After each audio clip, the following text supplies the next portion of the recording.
kuwapongeza sana wananchi wa Namibia kwa namna wanavyoziheshimu mahakama zao.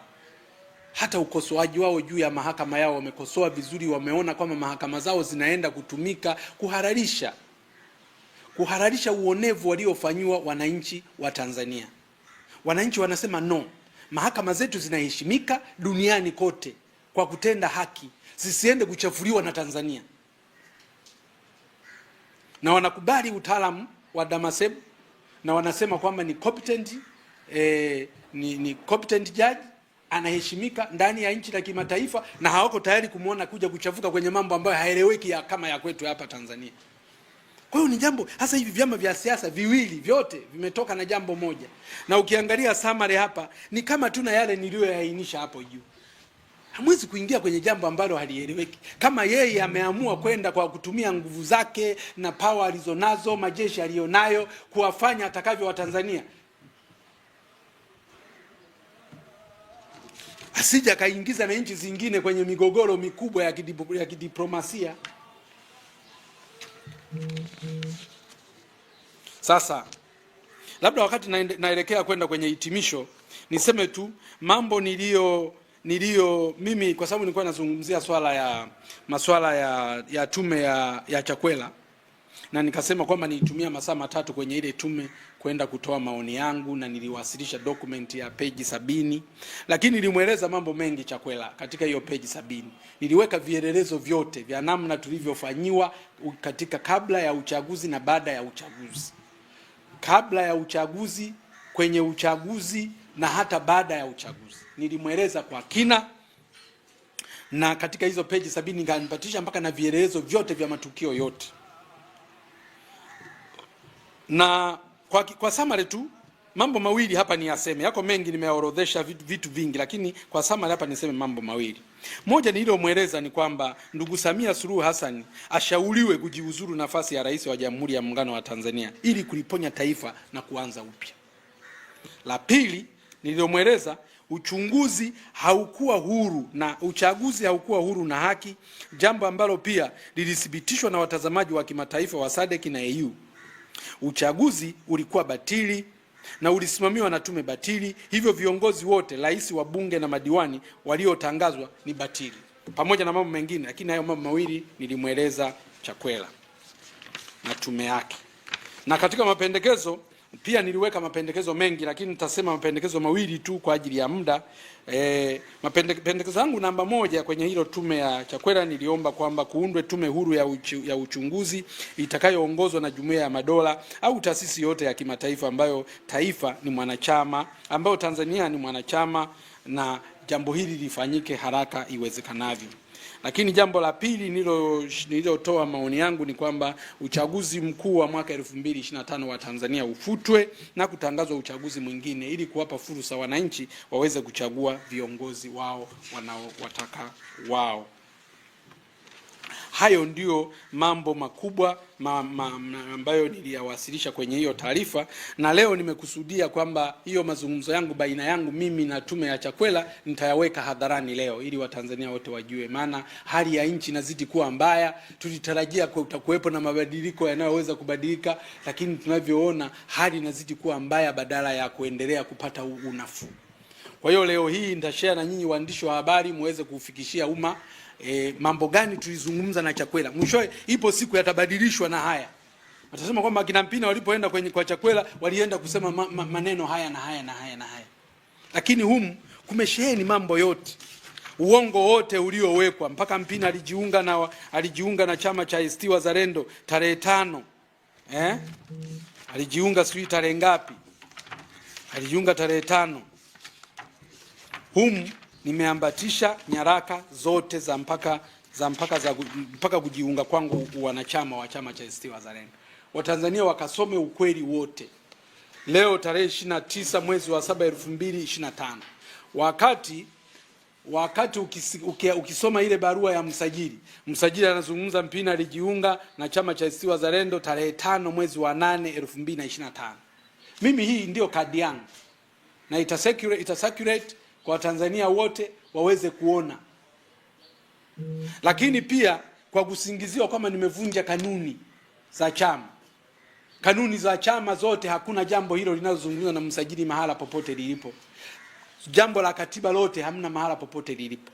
Na hii document yote hii nitaipeleka kwenye umma kama ilivyo. Document yenye kurasa 70, wa Tanzania wakasome, mambo yote humu yamewekwa. Na nitakuwa tayari mahala popote, sehemu yoyote nitakapoitwa na chombo kilicho huru. Sio hizi zinazoundwa na mtawala, hizi siwezi kwenda. Hata hii iliyoundwa ya kijinai, hata kama watakuwa na mamlaka ya kuleta sama, sitaipinga mahakamani. Siwezi kwenda kwenye jambo ambalo halieleweki, kwenda kusikilizwa na jambo ambalo halieleweki. Lakini wakija wasuluhishi wa kimataifa ambao hawana upendeleo, mimi nitakuwa wa kwanza kufika, na nitaenda na nyaraka zangu zote kwenda kueleza mambo yaliyotokea. Sasa nimalizie kwa kusema hitimisho. Ndugu waandishi wa habari, kumekuwa na kupuuzwa kwa miito mbalimbali ya jumuiya ya kimataifa kuhusu matukio ya kabla, wakati na baada ya uchaguzi mkuu wa tarehe 29 Oktoba 2025, ambapo mtawala mara kwa mara amekuwa akinukuliwa akisema asiingiliwe na jumuiya hizo na kuhoji wakati mwingine who are you.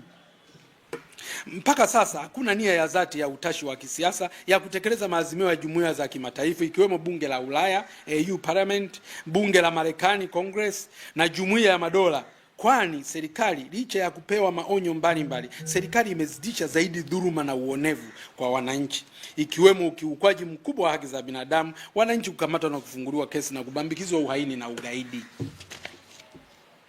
Aidha, tangu machafuko ya Oktoba 2025 yaliyosababisha mauaji ya watu wasio na hatia 518, zaidi ya 518, na majeruhi zaidi ya 2390, na kuminywa kwa demokrasia ya vyama vingi nchini kwetu, nchi za jumuiya za Umoja wa Afrika AU, jumuiya ya nchi za kusini mwa Afrika SADC na jumuiya ya Afrika Mashariki EAC haijajishughulisha na mkwamo wa kisiasa uliokumba taifa letu la Tanzania, jambo ambalo ni la kushangaza na sio kawaida, kwani tunakumbuka ilipotokea machafuko ya uchaguzi nchini Kenya mwaka 2007, AU ilipeleka tume ya usuluhishi ambayo ilifanya kazi nzuri sana na kupata mwafaka katika nchi hiyo. Sasa leo hapa Tanzania tujiulize, AU wanasubiri Tanzania mpaka wauawe wananchi wangapi? Umeshaambiwa sasa hivi wameuawa wananchi zaidi ya 518, na wananchi zaidi ya 518, watu wengine walisema zaidi ya watu 10,000, ambao hesabu inakubali. Kama ukisema zaidi ya 518 mathematically inakubalika kwamba na wale waliosema 10,000 na wenyewe wako sahihi. Sasa AU, SADC na EAC zinasubiri Tanzania mpaka wauawe watu wangapi ndio wajue kwamba Tanzania kuna mgogoro? Wanasubiri Tanzania wauawe watu wangapi ndio wajue kwamba Tanzania kuna ukiukwaji wa haki za binadamu? Wanasubiri wauawe watu wangapi? Kwa nini mpaka leo AU iko kimya? Umoja wa Afrika uko kimya? Kwa nini mpaka leo SADC wako kimya? Kwa nini mpaka leo EAC iko kimya? Kwa nini? Na kwa nini kipindi kile yalipotokea machafuko Kenya, kwa nini AU iliingilia kati haraka sana na kupeleka tume ya maridhiano? Kwa nini leo tunazungumzia jumuiya ya madola, watu wa mbali huko kuja kuingia kwenye bara hili na kufanya na kuona kwamba kuna tatizo Tanzania, lakini AEC, jumuiya ya Afrika Mashariki, haioni kama kuna tatizo Tanzania? Umoja wa Afrika hauoni kama kuna tatizo Tanzania? Jumuiya ya Afrika Kusini jumuiya ya nchi za Afrika, jumuiya ya nchi za kusini mwa Afrika, na zenyewe hazioni kama kuna tatizo Tanzania. Watu wameuawa zaidi ya 518. Watu kila leo wanafunguliwa kesi za ugaidi na uhaini. Watu kila leo wanatekwa na kupotea. Wao hawajaona kama kuna ukiukwaji wa haki za binadamu. Wao hawajawahi kuona. Leo Tundu Lissu yuko mahakama, yuko magereza mwaka mzima na kitu, mwenyekiti wa chama kikuu cha upinzani nchini. Wagombea wamefutwa kugombea kwa mabavu, kwa nguvu. Hizi jumuiya za Afrika wenyewe wanasubiri mpaka iweje ndio waje kutatua matatizo yaliyopo hapa. Na kwa nini viongozi waliokuwepo kule nyuma walikuwa wanaona dosari, wanakimbia haraka sana kwenda kuitatua? Kwa nini leo kwenye bara la Afrika imeshindikana? Hao viongozi wetu hao wanakutana na hizi jumuiya ziko kwa ajili ya nini? Na kama Tanzania inaendelea kulipa fedha kwenye jumuiya hiyo, Watanzania wanaendelea kulipa hizo fedha zao kwa ajili ya nini kwenye hizo jumuiya? Kwa ajili ya kufanya nini kama jumuiya zenyewe ni kama zipo hazipo?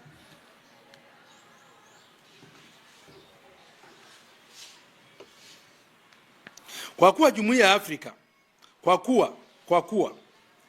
kwa kuwa jumuiya za Afrika zimejiweka kando na serikali ya Tanzania kukosa dhamira ya dhati kuitoa nchi yetu kwenye mkwamo, na atoa wito kwa jumuiya za kimataifa kuingilia kati, kufuatilia hatua kwa hatua utekelezaji wa maazimio wanayoyatoa kwa Tanzania. Aidha, kwa hali inavyoendelea, nchi yetu inaenda kutengwa, itawekewa vikwazo au kufukuzwa uwanachama kabisa wa jumuiya za kimataifa. Kwa namna tunavyoenda, tunaweza kufikishwa huko, na taifa letu likifikishwa huko, tumeingia kwenye matatizo makubwa.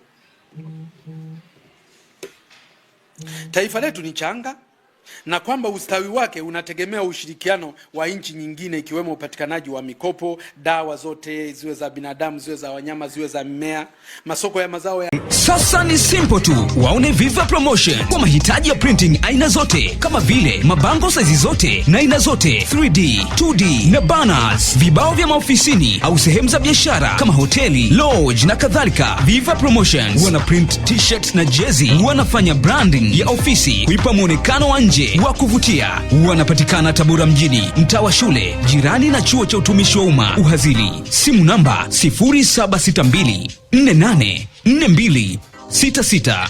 Instagram @viva_promotion.